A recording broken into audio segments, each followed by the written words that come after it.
à présent Madame Sophie Panot-Nacle, rapporteure pour avis de la Commission du développement durable sur les affaires maritimes, pour 5 minutes. Merci, Monsieur le Président, Madame la ministre de la Transition écologique, Madame la ministre de la Mer, mes chers collègues. Il n'est peut-être pas d'usage de remercier les services de l'État attachés aux affaires maritimes dans cette commission, mais je souhaite le faire en préliminaire de mon intervention. Merci à Thierry Coquille et à ses équipes. Je sais pour les côtoyer encore plus régulièrement en tant que présidente du bureau du CNML qui ne se ménage pas. Ceci dit, la reconnaissance n'exclut pas le contrôle et c'est donc pourquoi, en cet instant, nous assurons notre mission de parlementaire dans le cadre du printemps de l'évaluation. Donc tout d'abord, je souhaite, après l'intervention très détaillée de notre rapporteur, retenir 2 éléments sur l'enveloppe allouée au programme 205 des affaires maritimes en 2020. Un abondement donc de 4,5 millions pour la SNSM afin de contribuer au renouvellement de sa flotte de sauvetage au lendemain du tragique accident des Sables d'Olonne en 2019. Et une ouverture des crédits dans le cadre de la loi de finances rectificative numéro 4 de 19,2 millions d'euros supplémentaires, accompagnée d'une levée de la réserve à hauteur de 5,9 millions d'euros. L'objectif était de soutenir les armateurs de ferry lourdement affectés par la crise de la Covid. Par ailleurs, ma principale observation sur la réalisation du programme 205 porte sur les niveaux de consommation très élevés des crédits d'autorisation d'engagement, 97,2%, et en crédits de paiement, 97,7%. Sur les 154,21 millions d'autorisations d'engagement et les 156,66 millions de crédits de paiement consommés, nous retrouvons les crédits d'intervention qui, pour l'essentiel, correspondent aux exonérations de charges de commerce. Ils ont pesé environ 89 millions d'euros. Les crédits de fonctionnement pour 56 millions d'euros, dont la subvention NSEM de 18,25 millions d'euros. Et le reste concerne les crédits d'investissement pour 16 millions d'euros. Enfin, l'exécution a notamment permis la poursuite du plan de modernisation des affaires maritimes en 2022 à hauteur de 6,9 millions d'euros en crédit de paiement. Par contre, l'exécution du programme n'a pas totalement suivi la prévision initiale. En effet, les exonérations de charges de la flotte de commerce ont été plus faibles que prévu et la marge ainsi libérée a été mobilisée pour compenser les baisses d'attribution de produits liés à la moindre activité. Balisage, lycée maritime et NSEM, surcoûts liés à la crise sanitaire et accélération du programme d'investissement. Ces quelques remarques étant faites, je souhaite maintenant que nous apprécions objectivement l'ampleur des moyens dévolus au programme 205 au regard de l'ambition maritime de notre pays. Si nous partageons l'idée que les questions liées à la sécurité maritime, à la sûreté, à la protection de l'environnement et à la pêche revêtent une importance particulière, alors nous manquons à l'évidence de crédit. Si nous partageons le constat que la mer est un milieu spécifique, écologiquement sensible, emblématique de la mondialisation, où la France doit jouer un rôle éminent, tant par sa situation géographique en métropole et en outre-mer, alors nous sous-évaluons les moyens. Et si enfin nous partageons l'analyse que dans un secteur particulièrement ouvert, mais aussi réglementé internationalement, le programme 205 Affaires maritimes doit rendre plus cohérente l'action régulatrice de l'État concernant le navire, le marin, la mer et ses ressources, alors je pense que nous ne sommes pas encore à la hauteur de nos ambitions. En résumé, permettez-moi donc de penser que nous sommes, en termes budgétaires, encore loin du compte. Aussi, je formule le vœu qu'à l'avenir, le programme 205 puisse contribuer pleinement à la réussite de la politique maritime intégrée, en s'appuyant pour cela sur ces directions interrégionales et départementales de l'Hexagone et des Outre-mer.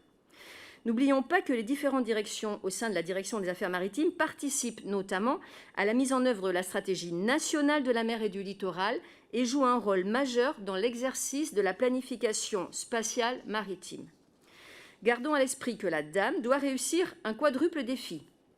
Assurer la sécurité maritime dans toutes ses composantes, garantir une formation maritime de qualité, s'engager à soutenir économiquement la filière et préserver l'environnement marin. Aussi, ne serait-il pas opportun, aujourd'hui, pour parvenir à ces fins, de créer une direction générale de la mer ?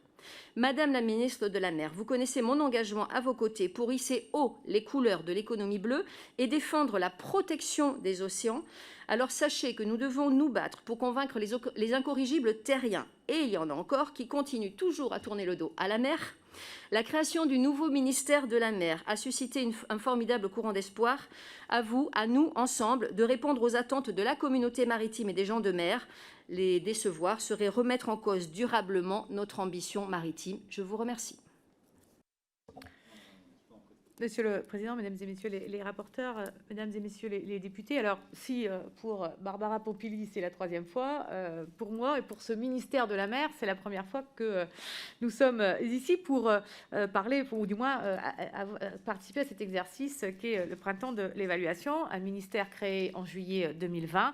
Ça a été la volonté du Président de la République d'accélérer notre stratégie maritime.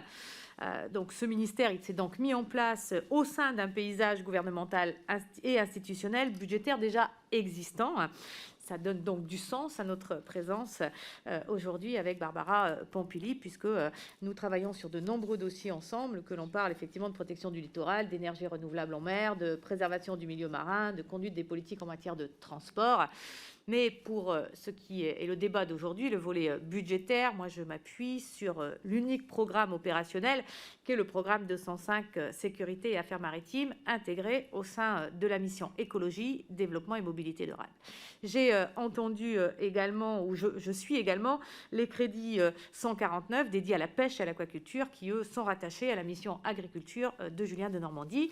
Ma volonté est clairement d'ancrer le ministère de la mer et d'en faire une autorité politique porteuse d'une stratégie maritime pleinement intégrée, coordonnée, ambitieuse, répondant aux défis économiques et écologiques du XXIe siècle. Et pour ce faire, oui, Madame la rapporteuse, et oui, chère Sophie Panonacle, nous travaillons à la création d'une direction générale de la mer avec Barbara Pompili, avec Julien Denormandie, avec Jean-Baptiste Djebari. Nous avons confié un travail à messieurs Coquille et Banel qui nous a été rendu avec des scénarios. Nous y travaillons. Cette direction générale de la mer verra le jour au 1er janvier 2022. Alors, on a trop longtemps été une puissance maritime qui s'ignore. Le président de la République souhaite donner à la France des moyens de mieux rayonner sur le volet maritime avec la recherche marine, l'exploration des grands fonds, l'industrie navale, le transport maritime. Je pense qu'il est important que nous puissions, sur ces sujets, les porter tous ensemble. Je suis convaincue qu'une stratégie portuaire, par exemple, n'a de cohérence que si elle prend en compte l'ensemble du système portuaire national, qui est un actif stratégique pour les territoires et, bien entendu, pour la France. D'autres sujets sont aussi extrêmement importants, comme le yachting ou la plaisance, qui sont des sources de richesse économique dont l'État doit accompagner le développement et la transition écologique. Le territoire maritime français les territoires ont des stratégies diverses, adaptées à leur histoire et à leurs ambitions maritimes. Nous parlons tout à l'heure, et vous parliez, monsieur le rapporteur, des Outre-mer. Nous reviendrons sur vos questions précises. C'est bien cette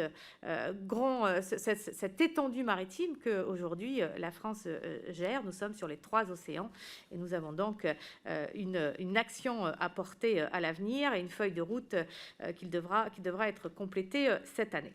Le 205 reste donc structurant aujourd'hui et joue un rôle essentiel pour le secteur. Il porte les missions régaliennes de sécurité des navires, vous l'avez dit, et de maîtrise de leur impact environnemental, ainsi que la signalisation maritime. Il finance l'enseignement avec la tutelle de 12 lycées professionnels maritimes et de l'École nationale supérieure maritime. Il soutient la flotte de commerce à travers les exonérations de charges des armateurs soumis à la concurrence internationale. Il porte les moyens humains et matériels pour le contrôle des activités maritimes. Il coordonne enfin, bien sûr, les actions liées à la planification en mer. Alors, ce programme, vous l'avez dit, il n'offre toutefois aucune marge de manœuvre au ministère de la Mer et son exécution démontre une tension des moyens, vous l'avez signalé. Son taux de consommation en 2020 est très élevé malgré la crise sanitaire. Nous sommes à 97,6% de ses crédits de paiement et c'est comparable, ça fait 155 millions d'euros et c'est comparable à 2019. Les principaux postes de dépenses en 2020 ont concerné les projets de modernisation des affaires maritimes, ce qu'on appelle Affaires maritimes 2022, et les compensations au régime de sécurité sociale d'exonération de charges accordées aux armateurs. Le programme Affaires maritimes 2022, lissé sur 5 ans, bénéficie d'un montant annuel variant entre 6 et 7 millions d'euros. Pour 2020, il s'élève à 6,9 millions d'euros avec, pour l'essentiel, l'acquisition d'un patrouilleur d'occasion destiné au contrôle des pêches et à l'environnement marin en Manche. le paiement du patrouilleur Méditerranée, qui a été acquis, lui, en 2019, et l'approfondissement des travaux sur notre logiciel CEAMIS dédié à la surveillance du trafic maritime. Alors, un cofinancement du Fonds pour la transformation de l'action publique à hauteur d'1 million d'euros a permis d'initier la mise en œuvre de techniques d'intelligence artificielle dans plusieurs projets portés par la Direction des Affaires maritimes. Je pense notamment au système Early Warning System qui permettra au CROSS d'exercer une surveillance de la navigation maritime dans l'ensemble des eaux françaises de manière proactive et efficiente.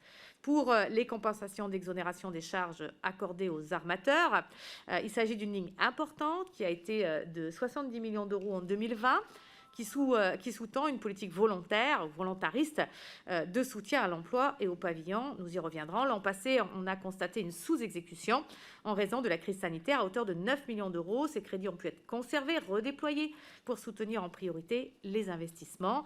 Nous avons également pu absorber les surcoûts liés à la gestion de la crise au sein des lycées professionnels et maritimes et bien sûr de l'École nationale que nous pilotons également avec ces crédits. L'action 3 du programme consacré aux exos est de 25 millions d'euros en AE et en CP et en LFR 4, bien entendu, pour le soutien aux armateurs. Cette somme a été reportée en 2021 pour le financement de l'aide exceptionnelle décidée par le Premier ministre, vous vous rappelez, crise Covid, difficultés pour les ferries, dans la Manche comme dans la Méditerranée, décision du Premier ministre de venir avec un soutien exceptionnel 2021 auprès de ces structures, décret paru le 14 mai, vous en avez parlé. L'année 2020 aura été marquée par la mise en œuvre d'un plan de relance national et européen inédit de 650 millions, je voulais le signaler, d'euros, qui sont mobilisables pour la filière maritime afin de mener des actions de soutien et de développement. 3 petites réponses très rapides sur les questions particulières que vous avez posées. Les analyses des carburants maritimes. Il fallait y aller. Vous en réjouissez du résultat, moi aussi. En 2020, les centres de sécurité des navires ont conduit 456 inspections relatives à la teneur du soufre dans les combustibles des navires et ont procédé à 130 analyses d'échantillons de combustible. Il y a, en termes de résultats ou de constatation, aucune infraction transmise à la justice en année 2020. Sur la question du budget des ports, ou plus exactement sur le sujet des charges régaliennes portuaires, l'effort a, comme vous l'avez souligné, été accentué par le gouvernement. Ça couvre aujourd'hui 100% des dépenses de dragage, 90 millions d'euros. Aller plus loin, c'est 112 millions d'euros, si on devait prendre effectivement les questions que vous posiez, bien entendu. Mais je crois qu'il y a une vraie question de modèle économique des ports, et c'est celle que l'on se pose aujourd'hui. Moi, je reste persuadée que les ports doivent être capables de se diversifier, de diversifier leurs revenus, qui sont bien sûr composés des droits de port et de la gestion du foncier. Ils doivent être capables de faire face à la fin de la rente pétrolière et de se tourner vers de nouvelles activités à forte valeur ajoutée. Nous les soutenons en la matière. Faire de la transition écologique un levier de développement économique pour les ports, c'est bien notre objectif. Et puis, pour finir, revenir à la fois sur les charges exonérations, sur les exonérations de charges, vous dites après 2021, après 2021, et ça rejoint la question de la députée Sophie Panonacle, c'est le Fontenoy du Maritime. Le Fontenoy du Maritime est dans sa deuxième étape. La première étape, je vous le rappelle, c'était une consultation très large de tous les acteurs, mais aussi des consultations en ligne. Il y a eu plus de 1200 participations en ligne. Nous sommes dans la deuxième phase, un travail confié à 3 groupes de travail qui sont interministériels. Le premier est piloté par Marie-Françoise Simon-Rovetto sur les mesures liées au financement de la flotte et de la transition énergétique.